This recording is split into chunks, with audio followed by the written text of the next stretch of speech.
মার্কিন প্রেসিডেন্টের চোখের সামনে হঠাৎ নিজের দেশের আকাশসীমায় দেখা গেল একটি বিশাল আকারের কার্গো বিমান। কিন্তু তিনি বিস্ময় কাটিয়ে ওঠার আগেই সন্ত্রাসবাদীরা চালু করে দিল তাদের কিছু সংক্রান্ত অস্ত্র। শত শত আত্মঘাতী ড্রোন সোজা আঘাত হানতে শুরু করে এয়ারফোর্স ওয়ানের দিকে। এক মুহূর্ত দেরি না করে পাইলট তৎক্ষণাৎ চালু করে দিলেন বিমানের 4টি মেশিন গান।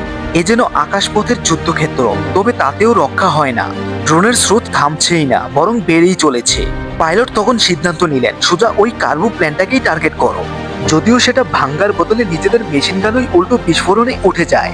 আর একের পর এক হামলায় বিমানের গায়ে তৈরি হয় বিশাল এক চিত্র। ভয়ঙ্কর পাইলট যাত্রীরা একে একে টেনে নিয়ে যায় আকাশের দিকে। প্রেসিডেন্ট নিজেও তখন পড়ে গেলেন জীবনের সবচেয়ে ভয়ঙ্কর ঝুঁকিতে। পাইলট সঙ্গে সঙ্গে বিমান নামাতে শুরু করলেন আর নেমে এলেন 10,000 ফুট উচ্চতায়। কিন্তু সন্ত্রাসীরা কি ছেড়ে দেবে এত সহজে? ড্রোনের ঝাঁক আবারও কাছে চলে আসছে।